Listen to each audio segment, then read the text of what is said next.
I was supposed to be giving the biggest speech of my life when my body finally decided it was done carrying everyone else's weight. 3,000 people were sitting in front of me that morning. Faculty members in black robes. Proud parents holding flowers and balloons. Kids pretending not to cry while secretly crying anyway. You know, standard American graduation behavior. Somebody's grandma was already standing in the aisle with an iPad the size of a microwave trying to record the entire ceremony. And me? I was standing backstage in a polyester graduation gown that felt like it had been designed by people who hated human skin. My hands were shaking so hard, I almost dropped my speech cards. Not because I was nervous about speaking. I was nervous because I already knew my family wasn't coming. Well, technically, they were coming. Just not to my graduation. They were flying to Paris for my sister's engagement celebration instead. Nothing says, "We're proud of you," quite like choosing croissants over your daughter becoming valedictorian. I wish I could say that was the moment my heart broke. It wasn't. By then, I was used to being the extra character in my own family, the reliable one, the easy one, the daughter who understood. You know what understanding means in some families? It means they expect you to survive disappointment quietly, so nobody else feels uncomfortable. I learned that young. My name's Grace Donovan. I was 22 years old, graduating with a perfect GPA from a state university in Ohio, and working almost 30 hours a week at a coffee shop just to survive. Not because my parents couldn't help me, because they didn't, at least not me. My older sister Meredith never had to worry about tuition, or rent, or gas money, or textbooks that cost more than a small appliance. My parents paid for everything for her. Meanwhile, I was over here comparing grocery store prices like I was managing a Fortune 500 budget. I once spent 45 minutes deciding between two brands of peanut butter because one was 87 cents cheaper. That's not financial responsibility. That's survival with a loyalty card. But if you asked my parents, they'd say I was independent. That was their favorite word for me. Independent, responsible, low maintenance. Funny how those words always get used for the child people neglect the most. 4 weeks before graduation, I drove home to help my family prepare for Meredith's engagement party. Not because anybody invited me in a warm, loving way. My mother called and said, "Grace, I need you here Saturday morning. Don't be late. We have a lot to do." "No, how are finals?" "No, how's your speech coming?" Just unpaid labor with a family discount. Their house sat in one of those upper-middle-class suburban neighborhoods where every lawn looked aggressively hydrated. You know the type. American flags, matching mailboxes, at least 3 dads, washing trucks they never used for actual truck activities. I parked next to Meredith's white SUV that my parents had helped finance to support her future. Meanwhile, my own car sounded like a lawnmower, having a panic attack every time I started it. I walked inside carrying garment bags and bakery boxes, because apparently I was also the engagement party mule now. Mom barely looked up from the dining table. "Good. You're here," she said. The florist messed up the centerpieces, and Meredith's having a meltdown. From upstairs I heard Meredith yell, "I can hear you." "Mom!" Then quieter. "And it's not a meltdown. It's stress." I set the boxes down slowly. I hadn't even gotten a hello yet. My father walked through the kitchen, holding a cordless drill. "Hey, kiddo," he said distractedly. "Kiddo." I was graduating college in 2 weeks, and still getting dressed like a 12-year-old holding a soccer juice box. "You mind helping me move tables outside?" Of course, because apparently my degree in education also qualified me for outdoor furniture relocation. The whole house revolved around Meredith. Her wedding colors, her dress fitting, her future in-laws, her engagement photos. At one point, my mother spent 20 straight minutes discussing napkin textures, like the president himself might be arriving to inspect table settings. I'm not kidding. I learned more about imported linen that afternoon than I learned in 4 years of college. Meanwhile, nobody asked about my graduation once. Not once. And here's the thing that people don't understand unless they've lived it. Neglect in families usually doesn't look dramatic. Nobody locked me in closets. Nobody screamed that I was unwanted. It's quieter than that. It's watching your accomplishments become background noise, while somebody else's average behavior gets treated like a national holiday. That hurts longer. Around dinner time, Meredith finally came downstairs wearing silk pajamas that probably cost more than my monthly electric bill. She looked perfect. Obviously, blonde curls, spray tan, huge engagement ring. She somehow managed to position into every conversation. Honestly, if that ring could have spoken, it would have introduced itself individually to guests. Oh my God, she sighed dramatically while opening the refrigerator. I'm exhausted. I stared at her. Exhausted from what? Existing near flower arrangements? She grabbed bottled water and finally noticed me. Oh hey, Grace. Like I'd appeared there by accident. Mom said you're still doing that teaching thing after graduation. That teaching thing? You'd think I'd announce plans to become a part-time raccoon trainer. Yeah, I said calmly. I accepted a position with a middle school district outside Columbus. Kute, she said. Kute. Not impressive. Not congratulations. Kute. Then she smiled slightly. At least you'll have summers off. I actually laughed. Because sometimes if you don't laugh, you'll say something that gets discussed in therapy later. Dinner that night was grilled chicken, salad, and 100% emotional discomfort. My mother spent most of the meal talking about Paris. Apparently, Tyler Meredith's fiancé was paying for everyone to go after the engagement party. Business class flights, luxury hotel, private river dinner cruise. The whole thing. Paris in spring is magical, Mom said dreamily. Then she finally looked at me.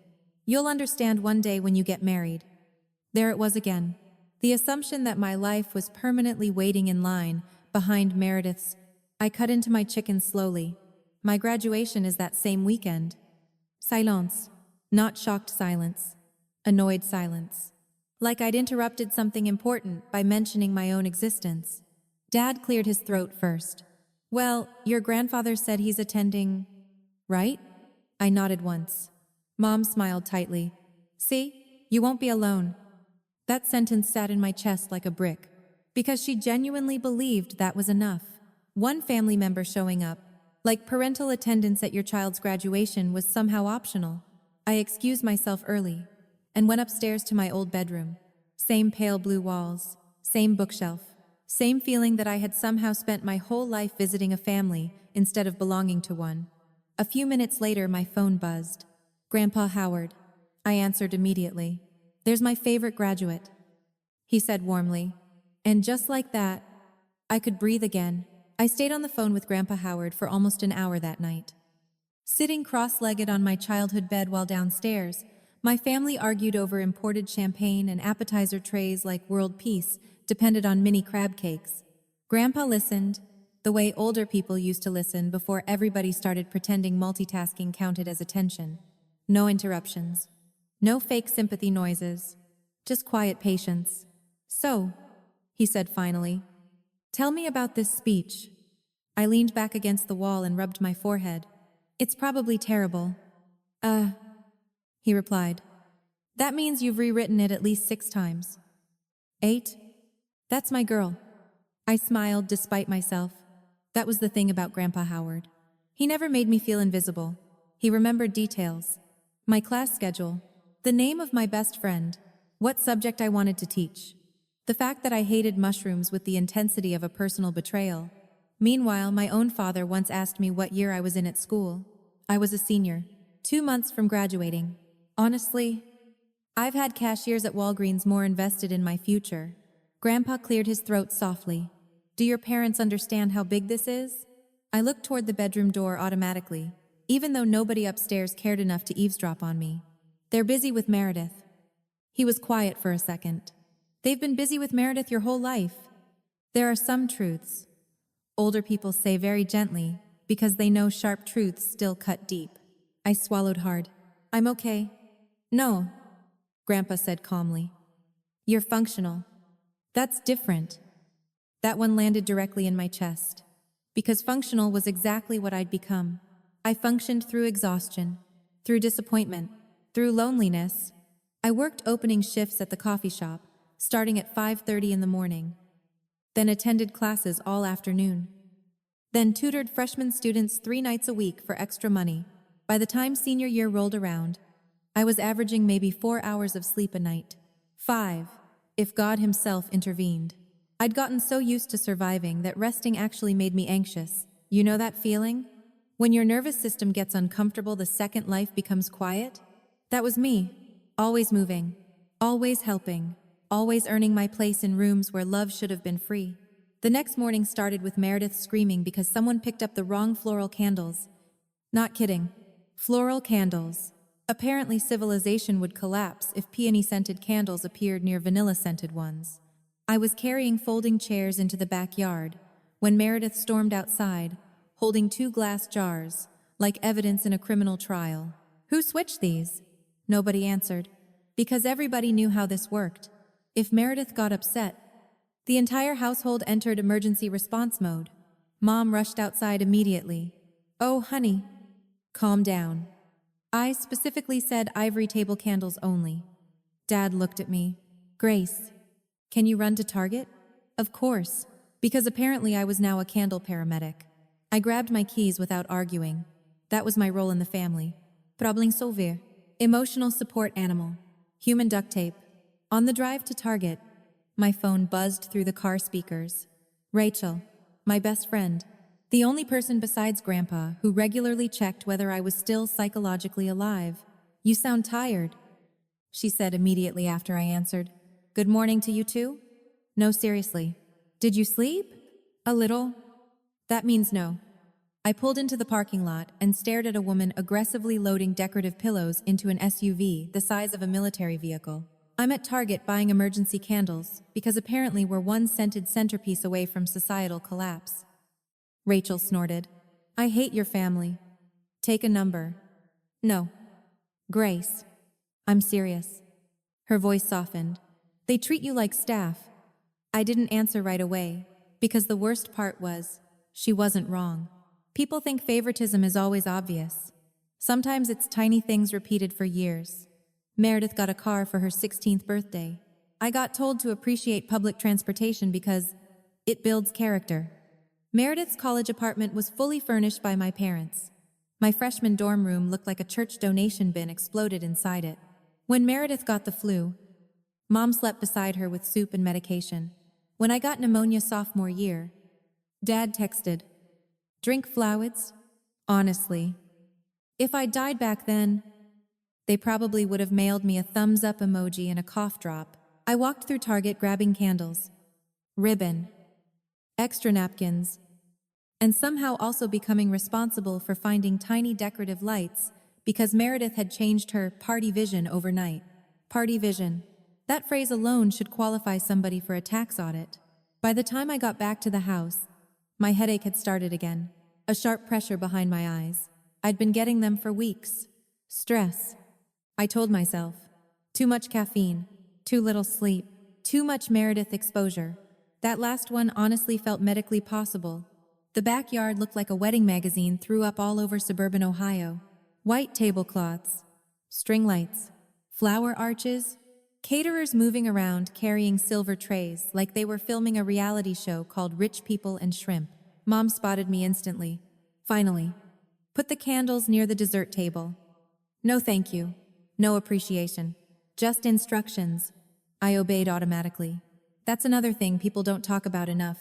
When you grow up emotionally neglected, you become hyper-useful because usefulness feels safer than having needs. Needy people get ignored. Useful people get tolerated. Big difference. As the afternoon went on, more guests arrived. Neighbors, family friends, people who'd watched Meredith grow up and treated her engagement like a royal wedding announcement. Meanwhile, every time someone asked me about graduation, my mother answered for me before I could speak. Yes, Grace is finishing school too. Like I'd completed a weekend pottery class instead of graduating valedictorian. One older woman smiled warmly at me near the drink table. You must make your parents very proud. I opened my mouth, then stopped, because lying to old church ladies suddenly felt exhausting. Before I could answer, Mom stepped in smoothly. We're proud of both our girls. Both. Equal. Balanced. That's the story families love telling outsiders. I excused myself and slipped into the kitchen for air.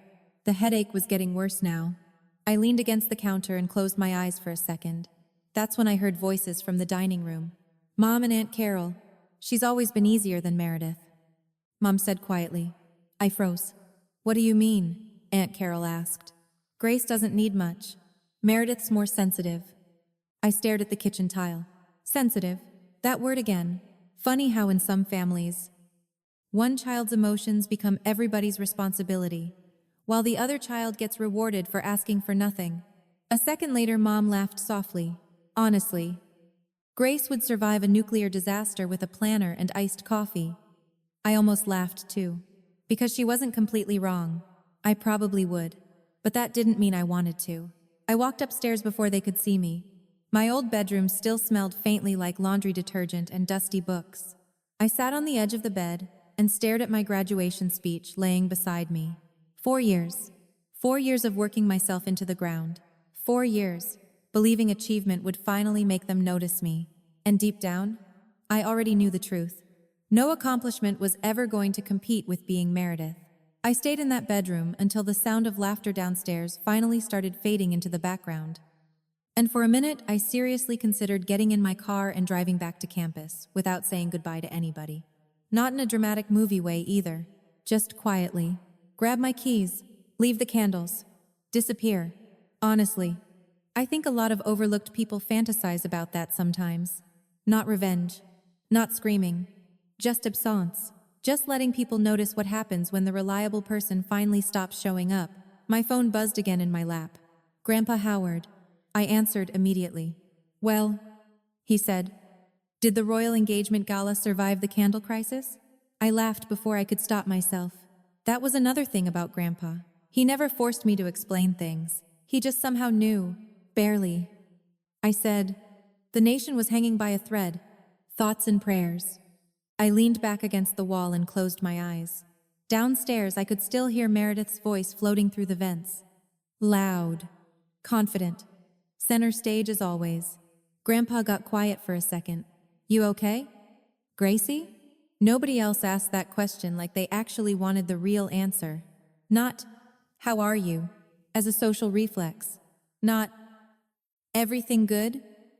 While already walking away, he meant it. And somehow that almost made me cry more than if he'd ignored me. I'm tired.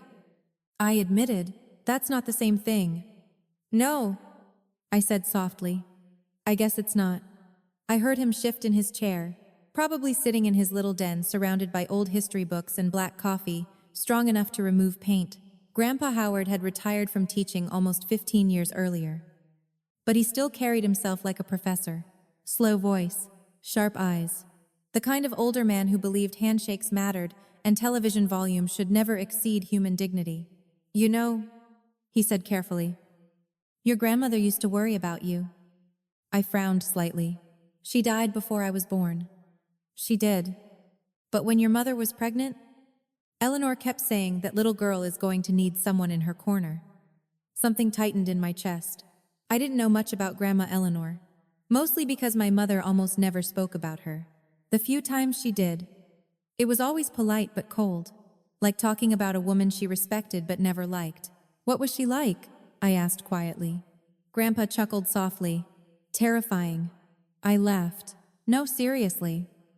He continued. Smartest person in every room and absolutely aware of it. That explains the family genetics skipping Meredith. He barked out a laugh loud enough. I had to pull the phone away from my ear. That right there? He said, still laughing. That sarcasm? Pure Eleanor? For the first time all weekend, I relaxed. Not completely, just enough to breathe normally again. Grandpa's voice softened. She would have been proud of you. Grace, there are compliments people give politely. Then there are the ones that land in places you didn't realize were wounded. I stared at the graduation speech beside me. 8 pages. 3 weeks of rewrites. 147 crossed out sentences because nothing sounded important enough. Sometimes I think it doesn't matter. I admitted quietly. What doesn't? Any of it? The words came out before I could stop them. The grades? The scholarships? The jobs? I keep thinking maybe if I accomplish enough, they'll finally... I stopped myself. See you? Grandpa finished gently. My throat tightened. Yeah, he sighed softly. And I could hear something old and tired in it. Grace? Some people only notice what benefits them. That's not a reflection of your value. Easy for him to say. He was loved, respected, wanted. People listened when Grandpa Howard entered a room. I entered rooms carrying folding chairs. You know what your problem is? He asked. I have several. You'll need to narrow it down. You think love is earned through usefulness? I stared at the ceiling, because unfortunately that old man was batting 1,000 tonight. I just try to help. No, he said calmly. You try to deserve your place? Silence filled the room after that. Heavy silence. Truth. Silence. The kind that makes you suddenly aware of your own heartbeat. Downstairs, somebody started cheering over a champagne toast. Probably Meredith announcing another exciting milestone, like successfully breathing near a diamond ring. Grandpa cleared his throat again. I almost forgot. He said, I have something for you. A migraine? A graduation gift. Smart mouth. That got my attention. You already came to the engagement circus this weekend. That's enough suffering. I'm serious. His voice shifted slightly. More careful now. Your grandmother wanted you to have something after college. I sat up straighter. What kind of something? You'll see after graduation. That sounds suspiciously mysterious. That's because I'm old and dramatic. It's part of the package. I smiled again despite myself, but curiosity settled into my chest now. Grandma Eleanor had left me something? That didn't make sense. Nobody in my family ever talked about inheritances or sentimental gifts or meaningful traditions. The Donovan family specialty was emotional avoidance, with a side of potato salad. What is it? I pressed. Nope. Come on. Not happening. You know, withholding information from stressed college students is technically elder abuse. That's not remotely true. Feels true. Grandpa laughed softly again. Then his tone changed. Grace. Something about the way he said my name made me straighten automatically. Yes? No matter what happens with your parents. He paused carefully. I need you to remember something. I waited. You were never hard to love. That one almost broke me. Not because it was dramatic, because it was simple. Direct. Certain. I pressed the heel of my hand against my eyes quickly, before tears could fall. I should probably go downstairs. He muttered. Probably. Mom's going to send a search party. She'd notice eventually. I snorted. Debatable. Before hanging up, Grandpa stopped me one more time. And Grace? Yeah? I'll be sitting front row at graduation. Something warm settled in my chest. Not excitement exactly, more like relief. Like somebody had placed one solid brick underneath a collapsing foundation. Thanks. Grandpa, you earned this moment? He said firmly. Don't let anybody make you feel small during it. After we hung up, I sat there for another minute staring at my phone. Then I heard footsteps charging up the stairs. Meredith burst into the room without knocking. Already irritated. Have you seen my backup heels? I blinked at her. You own backup engagement heels? Obviously. Of course she did. Why was I even surprised anymore? She crossed her arms dramatically. Well? No. Meredith, I haven't seen your emergency princess shoes. She rolled her eyes. You don't have to be rude. That almost made me laugh hard enough to pass out. This woman had spent the last 48 hours treating me like unpaid venue staff. And now, suddenly we were worried about politeness. She noticed the speech pages beside me. Oh, right, she said casually. Your graduation thing is next weekend. Thing. Again. Speech. I corrected. Right. Whatever. She sat on the edge of my desk chair and looked at me briefly. You nervous? A strange question coming from her. A little. You'll be fine. You always are. People said that to me constantly. You always land on your feet. You always figure things out. You're strong. You're independent. Nobody realizes those compliments can become cages after a while. Because eventually, people stop asking whether you're tired from carrying everything alone. Meredith stood again and grabbed a curling iron from the dresser. Oh, Mom wants you downstairs. The caterer needs help moving dessert trays. Of course they did. I looked once more at my speech pages, before standing slowly. Then I followed my sister downstairs like I always did, still hoping, somehow, that one day, somebody in that house would finally notice I was carrying far more than dessert trays. By the time I finally drove back to campus Sunday night, my headache felt like somebody had shoved an ice pick behind my left eye and forgotten to remove it. I rolled the windows down during the entire drive, even though it was barely 50 degrees outside. Cold air helped a little. Not much. Mostly it just kept me awake. My apartment sat above a laundromat in a brick building that smelled permanently like detergent and burned toast. Tiny kitchen, tiny bathroom, tiny bedroom, but it was mine. Well, technically it belonged to a landlord named Chuck, who fixed plumbing problems with the confidence of a man absolutely unqualified to touch plumbing. Still better than going home. I kicked off my shoes, dropped my bag by the couch, and immediately swallowed 2 ibuprofen with stale orange juice straight from the carton. Balanced adult behavior. Very mature. My phone buzzed before I could even sit down. Mom. I stared at the screen for a second before answering. Hey, did you leave the silver cake knife at the house? No, hello? No thanks for helping all weekend. Straight to emergency dessert weapon investigation. I think it's in the dishwasher. Oh. Pause. Okay. Silence stretched awkwardly. I waited. Nothing. Finally I said, "Good night, Mom." "Good night, sweetheart." Click. That was us. An entire mother-daughter relationship summarized in under 20 seconds and centered around cake equipment. I tossed my phone onto the couch and closed my eyes. The room spun slightly, not dramatically, just enough to make me grip the armrest for balance. I told myself it was exhaustion. That's what overachievers do. We turn legitimate medical symptoms into personality flaws. Headaches become stress. Chest pain becomes anxiety. Burnout becomes, I just need better time management. Meanwhile, your body is basically filing workplace complaints against your lifestyle. Monday morning started at 5 o'clock with my alarm screaming beside my bed like a smoke detector possessed by Satan himself. I groaned, sat up too fast, and immediately regretted existing. The headache was still there, sharper now. I stumbled into the bathroom and froze when I looked in the mirror. I looked awful. Not cute, exhausted. Not relatable, college tired. I looked medically haunted. Dark circles. Bale skin. Eyes dull and glassy. I leaned closer to the mirror. "Wow," he muttered. "You look like you died in pioneer times." No response from the universe. Unfortunately, I tied my hair back, splashed water on my face, and dragged myself to work. The coffee shop sat just off campus and catered almost entirely to exhausted students and professors, pretending caffeine counted as emotional stability. I'd worked there since sophomore year, long enough that regular customers knew my order better than my own parents knew my major. "Morning, Grace," Jamie called from behind the counter. "You look terrible." "Thank you. That's the nicest thing anyone said to me all week." She frowned immediately. "No, seriously. I'm fine. Everybody says that before collapsing publicly. Probably should have been my first clue." The morning rush hit hard. Students ordering $6 coffees while complaining about textbook prices. One professor spent 8 straight minutes explaining oat milk foam preferences like he was negotiating international peace treaties.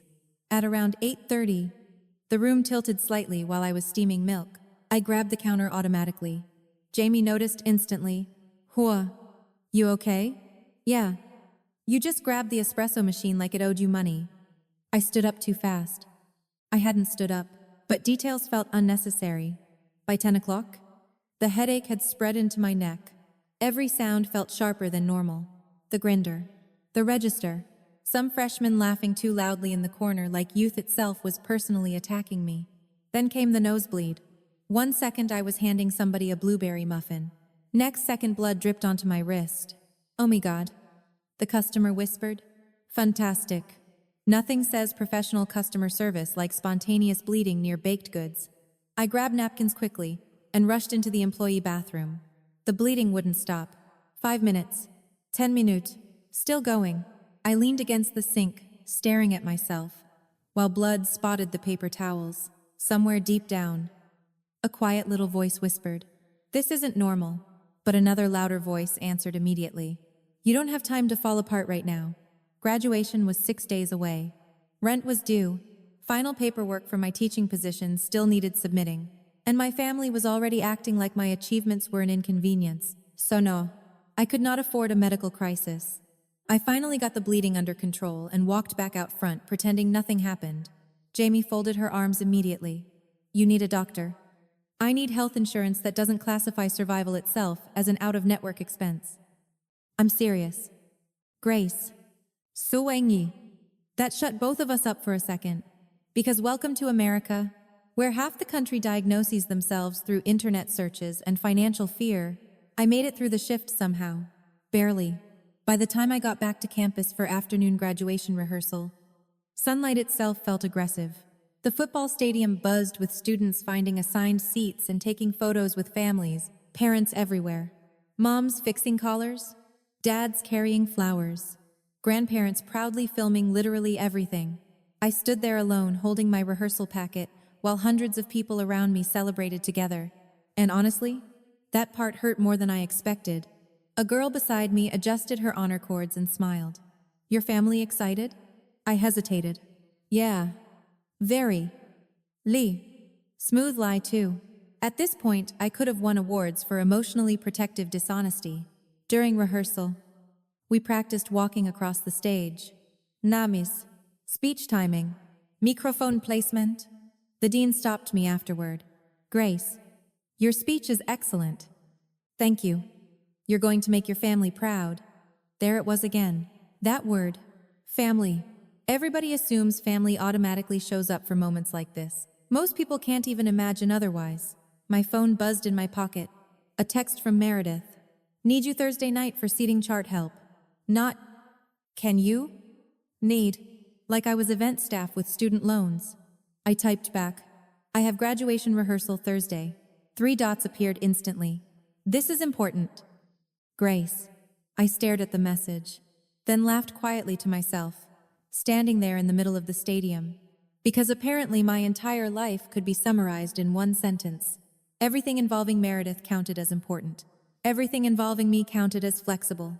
That night, Rachel showed up at my apartment carrying takeout and zero patience. The second I opened the door, she narrowed her eyes. "Oh, absolutely not." "What? You look one missed mortgage payment away from haunting people." I snorted tiredly and stepped aside. Rachel dumped Chinese food onto the counter while studying me carefully. "How bad are the headaches now?" I froze slightly. "What headaches?" "Grace." She pointed at me with chopsticks. "You've been rubbing your left eye for 2 weeks." "I'm tired." "You're something." She crossed her arms. "When's the last time you slept more than 4 hours?" I didn't answer. "When's the last time you ate an actual vegetable voluntarily?" Still nothing. Her expression softened. "Babe, your body's screaming at you." I sank onto the couch slowly. "I just need to get through graduation." "No," Rachel said firmly. "You need to survive graduation." That word hung in the room longer than either of us expected. Survive. Like somehow she already knew my body was running out of ways to ask for help politely. I barely slept that night. And by Thursday morning, it felt like somebody had replaced the left side of my brain with hot broken glass. Even coffee tasted wrong. That should have terrified me right there. Coffee had been carrying me emotionally since sophomore year. If caffeine stops working on an American college student, the situation is officially critical. I stood in my apartment kitchen, staring at my graduation gown hanging over the pantry door while my microwave beeped angrily beside me. Oatmeal, completely untouched. I'd lost my appetite almost entirely by then. Rachel noticed immediately when I sat down in class later that afternoon. "You didn't eat again." "I had coffee." "That's not a meal." "Grace." "That's a cry for help in a paper cup." I smiled weakly and rubbed my temple. The lights in the lecture hall felt too bright. Everything felt too loud lately. Even people breathing near me felt aggressive. After class ended, my phone buzzed. "Mom." I already knew this wasn't going to improve my day. "Hey. Grace. Where are you?" "Campus." "You're still coming tonight, right?" There wasn't even a greeting. Just logistics. Always logistics. I told Meredith I had graduation rehearsal. "Yes. but the seating chart still isn't done. I closed my eyes slowly. Mom, graduation is in 2 days. And Meredith's engagement dinner is tomorrow night. Like that settled the argument. Like obviously Meredith's table arrangements deserved equal billing with the biggest accomplishment of my life. I pressed my fingers against my forehead carefully.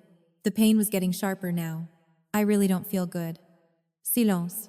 Then came the sentence. I'd heard my entire life. You've always been stronger than this. People think that's a compliment. Sometimes it's just emotional laziness wearing nice clothes. Strong children become adults. Nobody checks on. Because everybody assumes they'll manage somehow. I looked down at my shaking hand. I can't tonight. Another silence. Longer this time. Then colder. Fine. Mom said tightly. I'll tell your sister not to expect you. Guilt. Always guilt. Never concern. The call ended before I could answer. Rachel stared at me from across the student union table. Please tell me you're finally saying no to these people. I tried. You sounded guilty while trying. That's because I am guilty. No, she said firmly. You're conditioned. That word hit harder than I expected. Conditioned. Like one of those dogs that salivate when bells ring. Only my version was apologizing. Every time I prioritized myself for more than 12 seconds. I drove home anyway that evening. Of course I did. Because years of emotional programming don't disappear in one empowering conversation over cafeteria, coffee. The Donovan house looked like a bridal magazine exploded across the lawn. Rental tents, flower deliveries, catering vans, at least 3 middle-aged women carrying decorative branches for reasons I still don't fully understand. Nothing says romance like indoor trees near shrimp cocktails. The second I walked inside, Mom spotted me.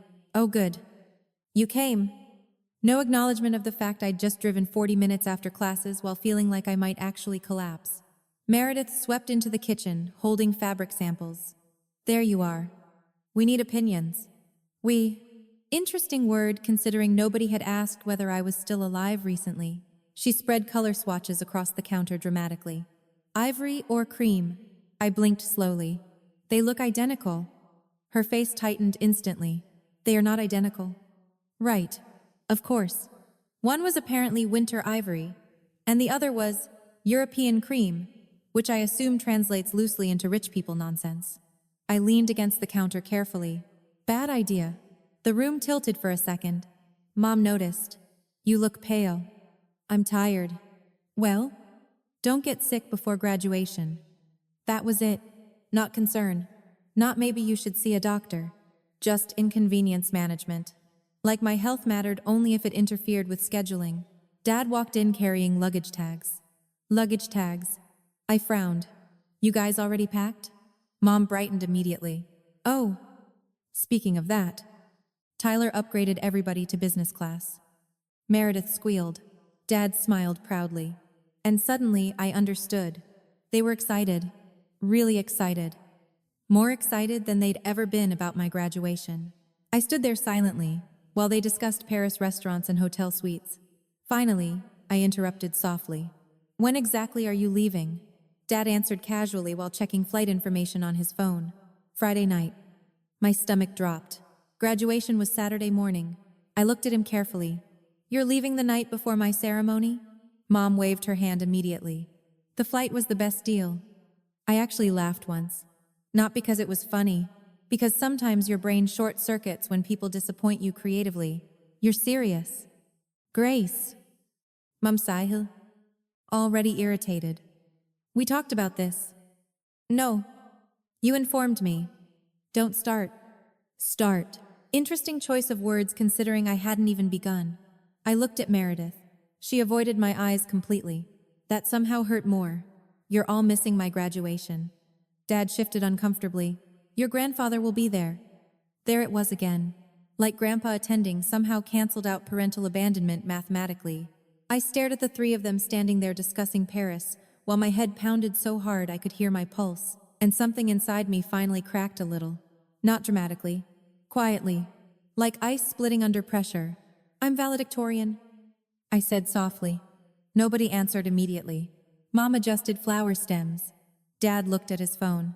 Meredith folded fabric samples. I realized then that they genuinely didn't understand why this mattered. That was the worst part. Not cruelty. Indifference. Cruel people at least acknowledge your pain. Indifferent people erase it entirely. Mom finally sighed. We are proud of you. Grace. I laughed again. Shorter this time. You don't even know what my speech is about. Silence. You haven't asked about graduation once in weeks. Dad rubbed the back of his neck awkwardly. You know we support you. Support. That magical family word people use instead of actual effort. Like emotional encouragement somehow pays bills and attends ceremonies. I looked directly at my father. What time is the ceremony? He froze. Didn't know. Of course he didn't know. Because nobody asks follow-up questions about things they don't actually plan to prioritize. My chest tightened suddenly. Sharp pain behind my eye again. The kitchen blurred slightly. I grabbed the edge of the counter. Rachel's voice echoed in my head. Your body's screaming at you.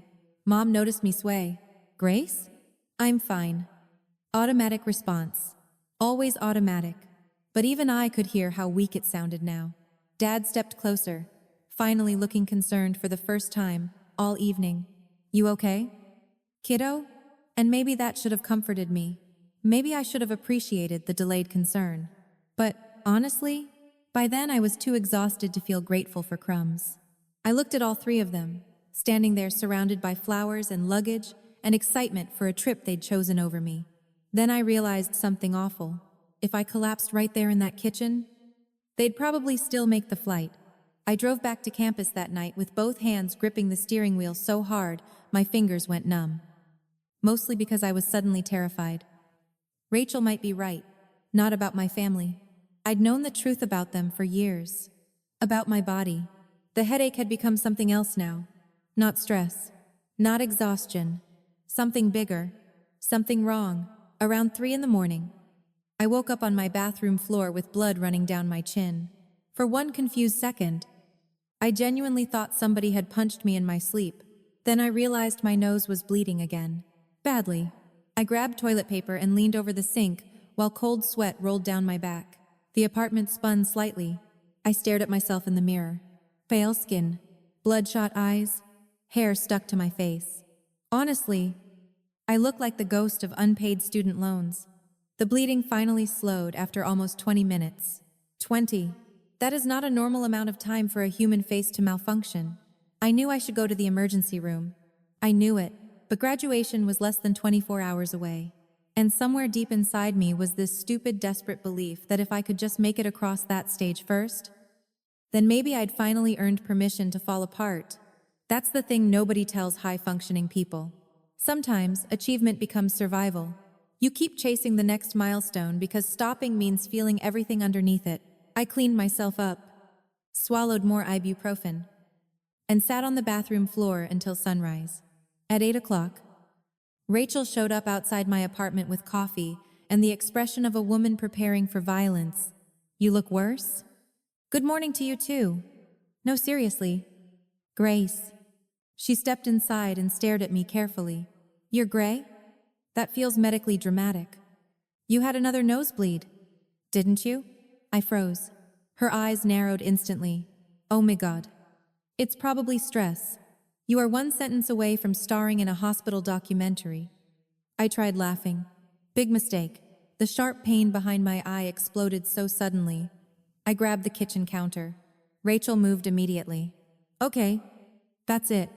We're going to urgent care. No? Grace, I'm not missing graduation. You can graduate unconscious next semester if you keep this up? I shook my head carefully. No, I worked too hard for this.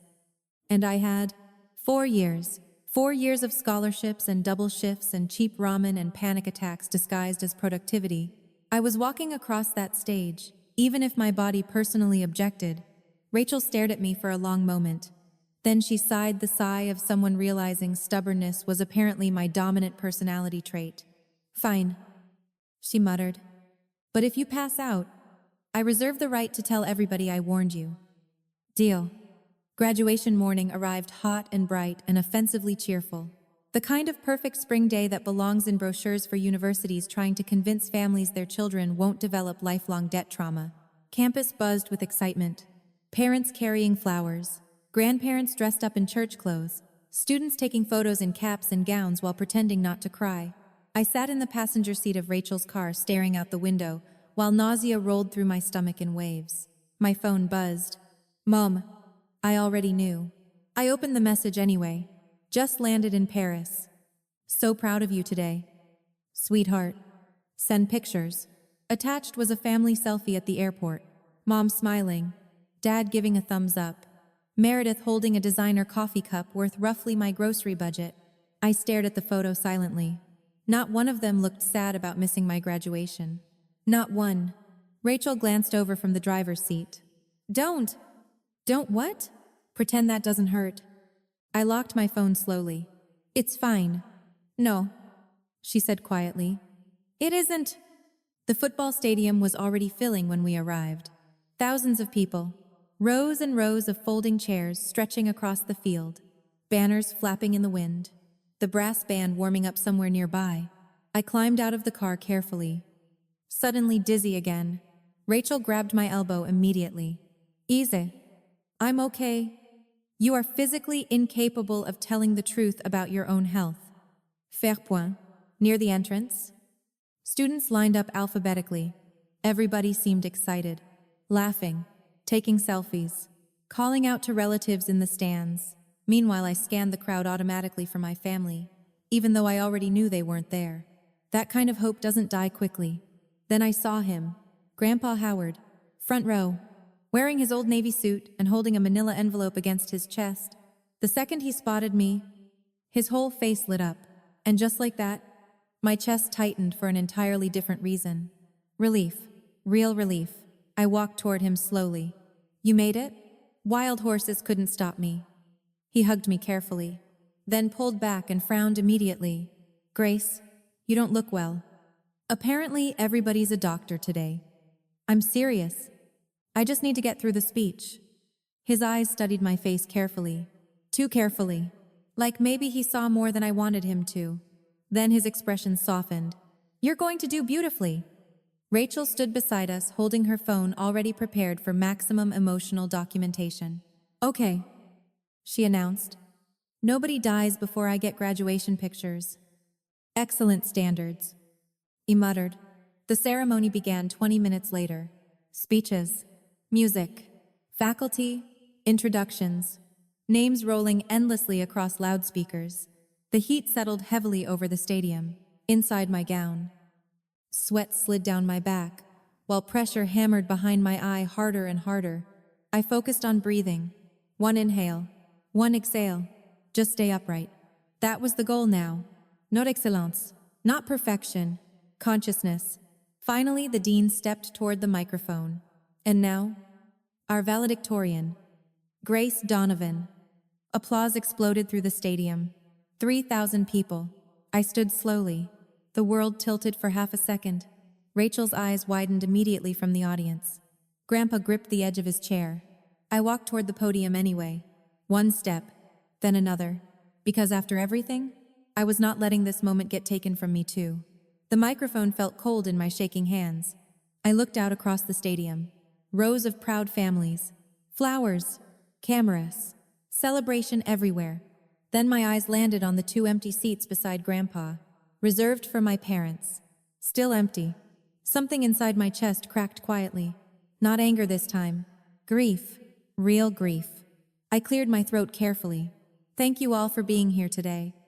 My voice echoed through the stadium speakers. For a second, everything steadied. I kept going. I stand before you not because life was easy. The pain hit instantly. Sharp. Violent. White-hot pressure exploding behind my eyes. So suddenly I lost my breath. The stadium blurred. The microphone slipped slightly in my hand. I heard somebody gasp. My vision narrowed into a tiny tunnel. Sound became distant, distorted. I saw Grandpa standing up suddenly. Rachel, yelling something. The sky spinning above me. And my final clear thought before my body collapsed onto that stage was horrifyingly simple. They're still going to make that flight to Paris.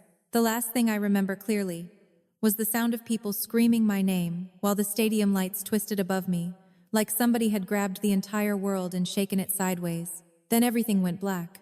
What happened next was told to me later by Rachel and Grandpa Howard in fragments, because honestly, even hearing it afterward felt unreal. Apparently, the entire stadium went silent for about 2 seconds after I hit the stage. Not movie silent, real silent. The kind where thousands of people suddenly stop breathing at the same time. Then chaos, faculty members rushing forward, students standing up, somebody yelling for a medic. Rachel said my head hit the stage floor hard enough that people in the front rows actually gasped. Grandpa was already moving before anybody else reacted. 80 years old and somehow still faster than half the administration. By the time campus medical staff reached me, Rachel was kneeling beside me, holding my hand and crying so hard she could barely speak. She wouldn't wake up. She told me later. They kept asking if you had any medical history and all I could think was no. She just works herself to death for people who don't deserve her. Honestly, fair assessment. The ambulance arrived about 15 minutes later. Longest 15 minutes of Rachel's life, according to Rachel herself. Campus police cleared paths through the crowd, while paramedics loaded me onto a stretcher. My graduation gown was partially torn, my speech pages scattered across the stage. Some students actually started picking them up one by one while the ambulance doors closed. That detail destroyed me later for some reason. Strangers cared more about my moment than my own family did. At the hospital, things apparently moved very fast. CT scan, blood work, Miri, more doctors, more questions. Rachel called my parents immediately from the waiting room. Straight to voicemail. Again, voicemail. Again, nothing. Grandpa tried next. Sama result. Finally, on the 5th call, Dad answered. Rachel told me she could hear airport announcements in the background immediately. That part mattered, because it meant they hadn't boarded yet. They still had a choice. Dad, Grandpa said sharply. Grace collapsed during graduation. Pause. Then Dad's voice. What happened? They think it's neurological. Another pause. And this next part? I think about it more than I probably should. Because according to Grandpa, Dad didn't sound devastated. He sounded inconvenienced. Can you handle things until we land? Until we land. Like I'd sprained an ankle during a softball game. Not collapsed. Unconscious in front of 3,000 people. Grandpa told me his entire body went cold hearing that sentence. Douglas, he said slowly. Your daughter is being prepared for emergency brain surgery. Silence. Then airport noise again. People boarding flights. Wheels rolling across tile floors. My mother speaking faintly somewhere in the background. Dad lowered his voice slightly. The tickets were non-refundable. Even now? Even after everything? That sentence still shocks me. Not because of the money. Because of what it revealed. There are moments in life when people accidentally expose exactly where you rank in their priorities. This was theirs. Apparently Paris had cancellation fees. I had a brain tumor. And somehow those things entered the same conversation. Rachel grabbed the phone from Grandpa at that point. She could die. She snapped. She's not dying. Dad answered automatically. Like denial itself counted as medical expertise, Rachel later admitted she almost threw the phone across the waiting room.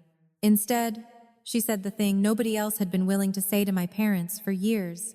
You have spent her entire life acting like she matters less than Meredith. Silence. Then my mother's voice suddenly appeared in the background. Is she awake? Not how is she? Not what happened. Not put me on a plane home immediately. Just awake. Grandpa took the phone back. If you get on that plane, he said quietly, don't expect forgiveness from me afterward.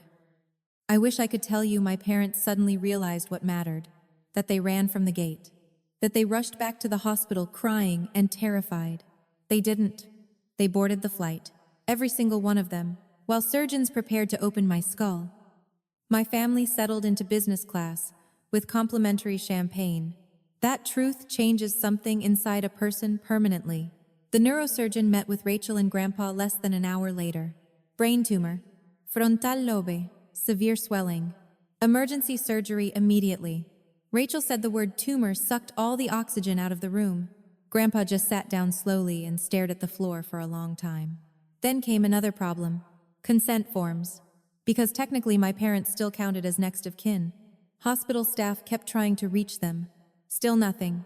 Eventually Grandpa stepped forward quietly. I'm her emergency contact now. Apparently, I had updated the university form that morning before graduation, almost absent-mindedly, added Grandpa Howard beneath my parents' names. That tiny decision ended up mattering more than I could have imagined. The hospital accepted it. Grandpa signed everything. Rachel held his hand while he did. Neither of them knew if I was going to survive. That part wrecked me when they told me later, because while my parents were discussing hotel check-in times somewhere over the Atlantic Ocean, two people who truly loved me were sitting in fluorescent hospital lighting, trying not to fall apart. The surgery lasted almost 6 hours. Rachel said she barely remembers most of it because adrenaline turned time into soup. Grandpa refused to leave the waiting room once, not even for food. At one point, a nurse brought him coffee and crackers because apparently the entire surgical floor had adopted him emotionally. That sounds about right, honestly. People loved Grandpa Howard everywhere he went. Around midnight, the surgeon finally walked back into the waiting area, still wearing surgical scrubs. Rachel stood up so fast, she nearly knocked over her chair. Grandpa just stared at the doctor without blinking. The surgeon removed his mask slowly. She made it? Rachel burst into tears immediately. Grandpa covered his face with both hands and started crying silently right there in the hospital hallway. The tumor was benign, operable, dangerous, but removable. The doctor explained that if I'd waited much longer, the pressure on my brain could have become fatal. Weeks maybe, possibly less. That part haunted Rachel afterward, because she kept replaying every moment she'd told me to see a doctor. Every time she watched me ignore symptoms because I was too busy surviving everybody else's expectations. After surgery, they moved me into intensive care. Machines everywhere. Tubes, monitors, the steady beep of hospital equipment keeping rhythm beside my bed. I stayed unconscious for 3 days. 3 entire days. And during all that time, my parents never came home. Not immediately. Not urgently. Not even after multiple updates from Grandpa. Instead, my mother texted Rachel once asking, "Has she improved?" Improved. Like I was customer service software requiring updates. Meanwhile, Grandpa slept upright in waiting room chairs. Rachel skipped work entirely. They took turns sitting beside my bed while machines breathed and beeped around me. And somewhere across the ocean, my family kept posting smiling vacation photos while I fought my way back to consciousness. The first thing I became aware of was the sound, steady beeping, soft humming, the strange mechanical rhythm hospitals have that somehow feels both comforting and terrifying at the same time. Then came the pain. Not sharp exactly, heavy, like my entire head had been packed with wet cement. I tried opening my eyes and immediately regretted participating in consciousness again. Everything was too bright, too white, too real. A voice somewhere near me gasped suddenly, "Oh my God, Rachel." A second later, she was beside the bed, grabbing my hand carefully. "Grace? Hey, hey, can you hear me?"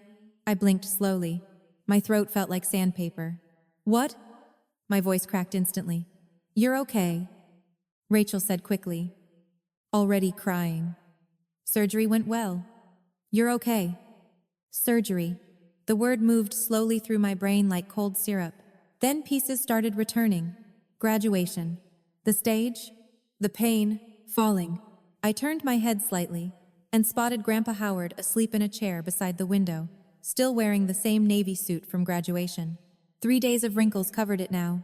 3 days. The realization hit me hard. I'd been unconscious for 3 days, and Grandpa was still there. Rachel noticed where I was looking. He refused to leave. That broke something inside me immediately. Not dramatically. Quietly. Because I suddenly realized the people who truly loved me had stayed beside me every second, while the people I'd spent my whole life trying to impress weren't even in the country. Grandpa stirred awake, then looked over, and froze completely when he saw my eyes open. For 1 second, he just stared.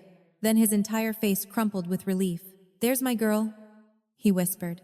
I started crying instantly, weak, exhausted tears sliding sideways into the hospital pillow. Not because of the surgery, because somebody sounded genuinely grateful I was alive. You don't realize how hungry you are for unconditional love until somebody finally gives it to you without requiring performance first. Grandpa carefully squeezed my hand. "You scared us half to death?" "Sorry," I whispered automatically. Rachel immediately pointed at me. "Nope. We are not apologizing for having a brain tumor. Honestly fair. I tried smiling slightly, but the movement hurt. What happened? Rachel and Grandpa exchanged a look. The kind adults exchange when they're trying to decide how much truth a recovering person can handle. Apparently, they forgot I'd already survived 22 years in my family. I could handle honesty. Benign tumor, Grandpa said gently. Doctors removed it. How bad? Another pause. Then Rachel answered softly. Pretty bad. I closed my eyes briefly. Some strange part of me felt embarrassed, like my body had created inconvenience. That's what happens when people spend years minimizing your needs. Even your medical emergencies start feeling impolite. My gaze drifted toward the nightstand, where my phone sat plugged into a charger. Instinctively, I reached for it. Rachel hesitated. Grace. Too late. I already opened Instagram. And there it was, immediately. A smiling family photo in front of the Eiffel Tower. Mom. Dad. Meredith. Champagne glasses raised toward the camera. The caption underneath read, Family trip in Paris. Finally relaxing. No stress. No drama. No stress. No drama. I stared at the screen so long my vision blurred. Not from tears. From disbelief. I was in intensive care after emergency brain surgery, while my family posted vacation photos about peace and relaxation. Like I was some exhausting inconvenience they'd temporarily escaped. Rachel sat down slowly beside me. They know. I looked at her. What? They know about the surgery. My stomach turned cold. Grandpa's jaw tightened immediately. I called them myself. When? Before surgery. I stared back at the photo. Mom smiling under the Eiffel Tower. Dad holding wine. Meredith posing like she'd been personally selected as ambassador of expensive nonsense. None of them looked worried. None of them looked guilty. And suddenly I understood something horrifying. They really had gone. Emotionally too. Not just physically. I locked my phone slowly and set it back down. For a minute nobody spoke. Hospital machines beeped softly around us. Finally I whispered. They still stayed. Grandpa looked like somebody had punched him in the chest. Rachel just shook her head slowly. You deserved better. That sentence hurt worse than I expected. Because deep down, I wasn't sure I believed it yet. The next few days passed in a blur of medication, nurses, physical therapy, and exhaustion. Apparently, brain surgery recovery involves a shocking amount of people asking whether you know your own birthday. At one point, I answered incorrectly because morphine had temporarily turned me into a confused raccoon. The nurse looked horrified. I was just high. Grandpa practically lived at the hospital. Rachel handled everything else. Calls, paperwork, insurance forms. Apparently, hospitals produce enough paperwork to legally qualify as publishing companies. Every morning, Grandpa brought coffee for Rachel and terrible hospital cafeteria toast for himself. Every afternoon, he sat beside my bed reading newspapers while occasionally looking over just to make sure I was still breathing. Nobody had ever stayed for me like that before. Nobody. On the 4th day after surgery. My phone finally exploded. Calls, texts, voicemails, all from my parents. At first I thought maybe they were panicking because they finally understood how serious everything had been. Then I actually read the messages. Dad, call me immediately. Mom, honey, we need to talk. Dad, this situation has gotten complicated. Meredith, why is Grandpa acting insane? Another from Dad. Answer your phone. Grace. This affects the whole family. Not one message asked how I felt. Not one. No. Are you okay? No. We're sorry. No. We love you. Just urgency. Pressure. Need. I showed Grandpa quietly. His expression changed immediately. Not surprise. Recognition. Like he'd been waiting for this. They know. He muttered. Know what? He looked at Rachel first, almost like asking permission. Rachel folded her arms. She deserves the truth. Truth. Interesting word. In my family, truth usually arrived late, carrying emotional damage and financial consequences. Grandpa pulled his chair closer to my bed slowly. Then he took a deep breath. Grace, your grandmother left something for you. I frowned slightly. What kind of something? A fund. My exhausted brain struggled to catch up. A college fund? No, he said quietly.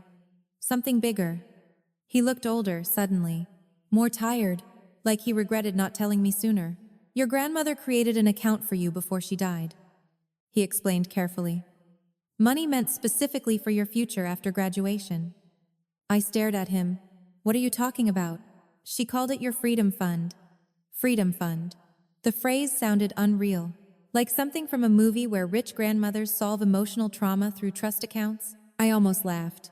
Then Grandpa said the next sentence. And your parents just found out it exists? Silence filled the room. Cold silence. Slowly. Horribly.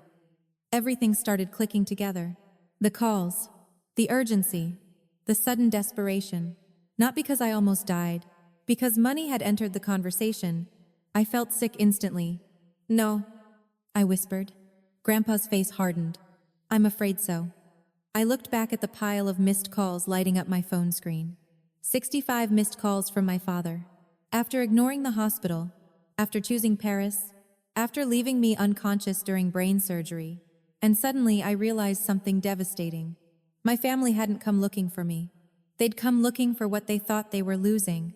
I didn't answer any of the calls that night, or the next morning, or the morning after that, partly because I was recovering from literal brain surgery, partly because I finally understood something ugly about my family that I could never unknow again. People who truly love you do not suddenly remember your existence when money becomes involved. Grandpa Howard sat beside my hospital bed the next afternoon, holding the same manila envelope he'd brought to graduation. The envelope, the one I never got to open because my brain decided public collapse would add excitement to the ceremony. He rested it carefully on the tray table beside me. That's your grandmother's paperwork, he said quietly. I stared at it for a second. You really think that's why they're calling? Grandpa gave me a look, not angry, just sad. Grace, your father knew about the account years ago. That snapped my attention toward him immediately. What? He nodded slowly. Your grandmother trusted me to protect that money for you until after graduation. His jaw tightened slightly. I made the mistake of mentioning it to your father when the doctors said surgery was risky. My stomach dropped. You told him? I was furious. Grandpa admitted. I told him if he couldn't bother showing up for his daughter, then at least he should know exactly what he was risking, losing. I looked back at the phone, sitting beside me. More missed calls. More texts. Dad, this situation has gotten blown out of proportion. Mom, please call us before your grandfather makes permanent decisions. Permanent decisions. Interesting phrase. Apparently, my emergency brain surgery had somehow become a financial negotiation. Before I could answer, the hospital room door burst open. Mom walked in first. Perfect hair, designer purse, pearl earrings. Honestly, she looked less like the mother of a recovering surgery patient and more like somebody arriving early for a country club luncheon. Dad followed behind her, looking uncomfortable already. And Meredith? Meredith entered carrying shopping bags. Shopping bags. To the intensive care recovery floor. I just stared at her. She noticed my expression immediately. What? She said defensively. We came straight from the airport. Rachel, sitting near the window, actually laughed out loud. Not happy laughter either. The kind people make right before committing felonies. Mom rushed toward the bed dramatically. Oh, sweetheart. She leaned down like she wanted to hug me. I instinctively leaned back. That hurt her feelings. Good. You scared us to death? She whispered. I stared at her for a long second, then asked quietly, Did I? Silence. Dad shifted awkwardly near the door. Meredith crossed her arms immediately. Mom sat carefully on the edge of the chair beside me. The flights were impossible to change. There were other flights. Grace, there were other flights. My voice stayed calm somehow. Honestly, that scared me more than yelling would have. I wasn't emotional anymore. I was done. Dad finally stepped forward. We got here as soon as we could. Grandpa Howard stood slowly from his chair. The entire room changed temperature instantly. Don't, he said quietly. Dad froze. I had never seen Grandpa angry before. Not really. Disappointed sometimes. Frustrated occasionally. But this was different.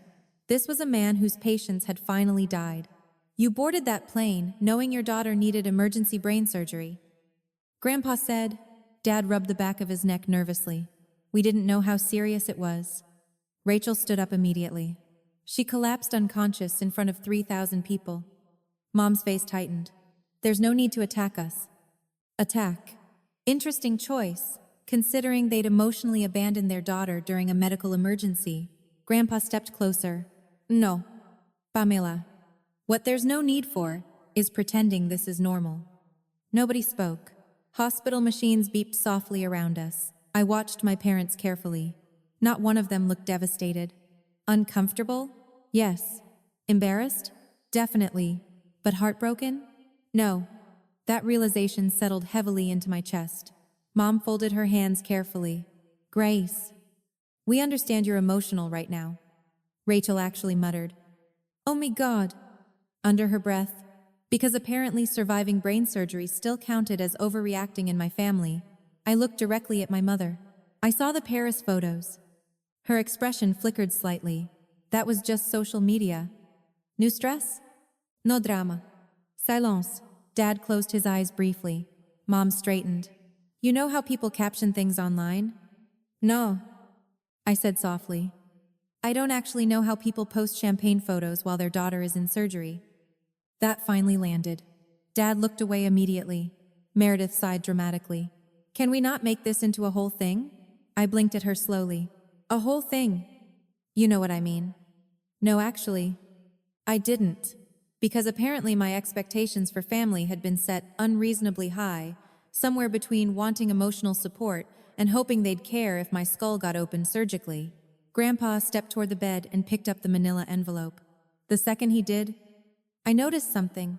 Mom's eyes moved immediately, then Dad's, then Meredith's, right to the envelope. There it was. The real reason. Grandpa noticed too. His face hardened instantly. That's enough. Mom looked offended. Howard, this is a family matter. No, he said sharply. This is exactly why we're here. Desai heavily. Can we please discuss this privately? Rachel barked out another laugh. Oh, absolutely not. I looked at my father carefully. You ignored 47 calls from the hospital. Dad winced. We were overwhelmed. You were boarding a flight? We thought you'd be stable by the time we landed.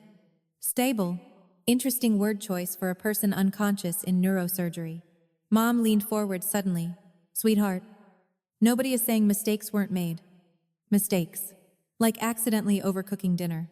Not abandoning your daughter during brain surgery. I felt something shift inside me then. Not anger, clarity. Clearer than I'd felt in years, actually. Because for the first time, I stopped trying to protect them from the truth. You know what hurts the most? I asked quietly. Nobody answered. I spent my entire life believing if I worked hard enough, behaved well enough, achieved enough, eventually I'd matter to this family the same way Meredith does. Meredith immediately rolled her eyes. Oh my God. No. I snapped suddenly. You don't get to do that right now. The room went silent. Even Meredith looked shocked, probably because I never raised my voice. Ever? I looked directly at her. I worked jobs through college while Mom and Dad paid your rent. She opened her mouth. I kept going. I graduated valedictorian, and you called it that graduation thing. Dad looked sick now. Good. You all left for Paris knowing I was collapsing in front of you physically for weeks. Mom started crying quietly, and honestly, for once I didn't rush to comfort her. That was new. Grandpa rested a hand gently on my shoulder. You don't owe anyone protection from consequences, he said softly. That sentence changed something in me permanently, because I suddenly realized my entire life had been built around making other people comfortable while I disappeared slowly in the background. No more. Dad finally looked at me directly. Real eye contact. Maybe the first honest one we'd ever had. What do you want from us? Simple question. Huge answer. I took a slow breath. I want you to stop acting like loving me is optional. Nobody spoke. I continued quietly. I almost died thinking my worth depended on how useful I could be to everyone else. Mom covered her mouth, crying harder now. But laying here, I glanced around the hospital room. I realized something. Rachel moved closer beside me. Grandpa squeezed my shoulder gently. The people who truly loved me already showed up. And for the first time in my entire life, I stopped waiting for my family to become the people I needed them to be. The room stayed quiet for a long time after that. Not dramatic movie silence either. Just the kind that happens when people finally hear a truth they've spent years avoiding. Mom cried softly into a tissue. Dad stared at the hospital floor like it personally offended him. Meredith looked angry, mostly because, for once, the universe had stopped revolving around her. And me? I felt tired. Not weak. Not broken. Just finished. Finished carrying people who never bothered checking how heavy the load had become. Grandpa Howard was the first person who spoke again. "You should all go home." Mom looked up immediately. "Howard." "No." His voice stayed calm but firm. "Grace needs rest." Not excuses. Dad rubbed both hands over his face slowly. "We made mistakes," Rachel muttered from the corner. "That's one way to describe abandoning your daughter during brain surgery." Honestly, at that point, Rachel deserved partial ownership of my hospital room for emotional support services alone. Mom stood carefully and looked at me. "I do love you." There it was, the sentence I'd wanted my entire life. And somehow hearing it now didn't fix anything. Because love without action starts sounding like decoration after a while. I looked at her quietly. "I think you love the version of me that never asked for anything." That one hit. I saw it immediately in her face. Not because I was trying to hurt her. Because it was true. My entire family had built itself around my silence. The easy daughter. The understanding daughter. The daughter who absorbed disappointment quietly, so everybody else could stay comfortable. The second I stopped doing that, suddenly I became difficult. Funny how boundaries feel like betrayal to people who benefited from your lack of them. Dad finally stepped closer to the bed. "What happens now?" Good question. Honestly, I didn't fully know yet, but for the first time in my life, I realized I was allowed to figure that out without asking permission first. "I'm not cutting everyone off," I said slowly. "But things can't go back to normal." Mom nodded quickly, like she'd accept anything. Probably because she finally understood she'd pushed things too far. Meredith scoffed quietly. "This is unbelievable." I looked at her. "No. What's unbelievable is that you watched me work myself into the ground for years, and still somehow believed you were the victim in this family." Her face reddened instantly. "That's not fair." "No," I said calmly. "Fair would have been parents who treated both daughters like they mattered equally." She looked away first. That felt important somehow. The conversation ended shortly after that. Not with some giant emotional reconciliation. Real life rarely works that way. Nobody hugged dramatically. While inspirational music played, my family left awkwardly and quietly, carrying guilt they were only beginning to understand. Dad paused at the door before leaving. "I'll call you tomorrow." I nodded once, not because I fully trusted him, because for the first time, I realized trust didn't have to be automatic anymore. People could earn their way back into my life, or they couldn't. That choice belonged to me now. After they left, the room felt lighter. Rachel collapsed dramatically into the chair beside my bed. "Well?" she announced. That was deeply unhealthy for everyone involved. I laughed for the first time in days. A real laugh, too. It hurt my stitches slightly. "Worth it." Grandpa smiled softly, watching me. "There she is." The next few weeks passed slowly. Recovery after brain surgery is humbling in ways nobody prepares you for. You celebrate ridiculous victories. Walking to the bathroom without dizziness. Remembering words correctly. Showering without needing a nap afterward. At one point, I cried because I dropped a spoon. A spoon. Nothing teaches you patience like realizing your brain needs time to remember how existing works. Through all of it, Grandpa stayed constant. Every morning he brought coffee for Rachel and crossword puzzles for me. Every afternoon he sat beside my bed telling stories about Grandma Eleanor. Turns out she was sarcastic, stubborn, terrifyingly intelligent, and once got banned from a grocery store in 1978 for arguing with a manager about misleading produce prices. Honestly, I loved her immediately. One afternoon, Grandpa finally handed me the manila envelope. Inside was paperwork for the trust fund Grandma had created before she died. Enough money to change my life completely. Not billionaire money. Not private island money. Real security. The kind that lets a person breathe for the first time. I stared at the document silently. She believed in you before she even met you. Grandpa said quietly. That sentence sat heavily in my chest. Because somewhere along the way, I had started believing I needed to earn basic worth through exhaustion. Grandma Eleanor apparently disagreed. After I was discharged from the hospital, I didn't move back home. That shocked my parents more than the surgery somehow. I rented a small apartment closer to the middle school, where I'd accepted my teaching position. Tiny place. 1 bedroom. Cheap carpet. Questionable plumbing noises after midnight. But it was mine. Mine mattered now.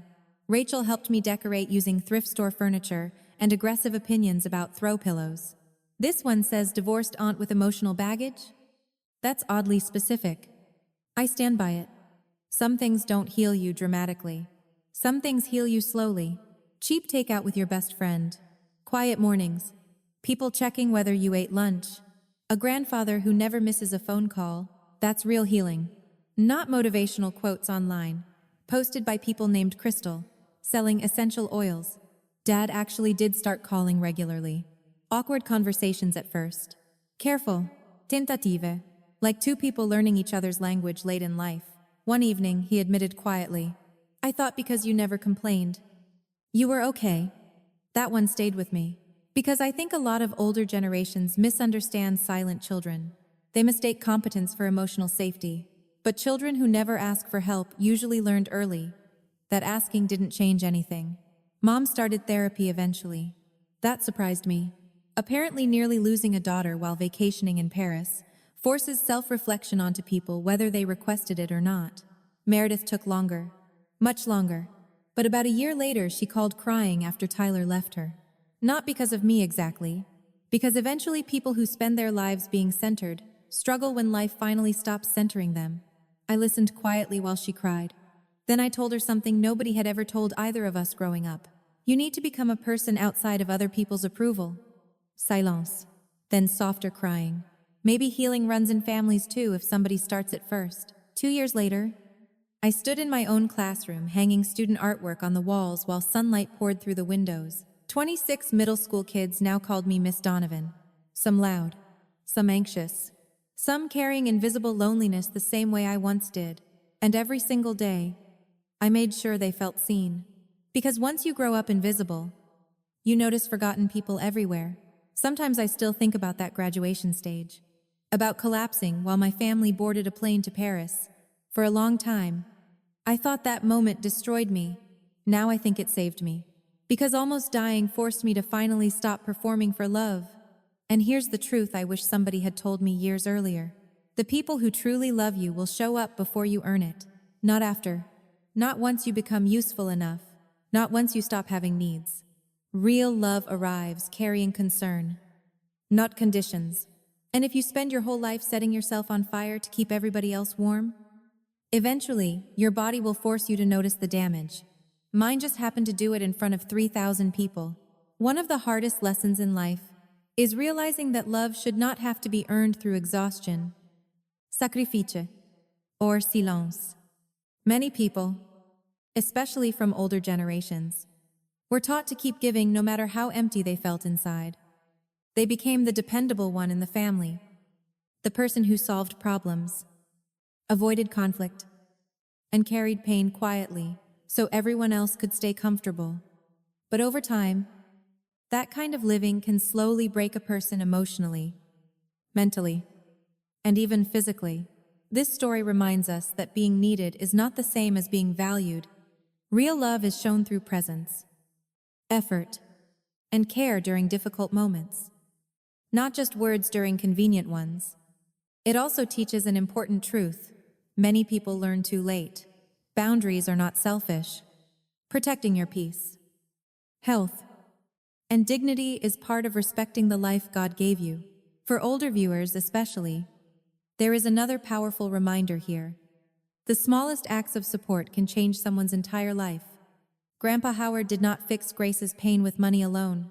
He listened, showed up, stayed present, and reminded her she mattered. Sometimes, one caring person can heal wounds created by an entire family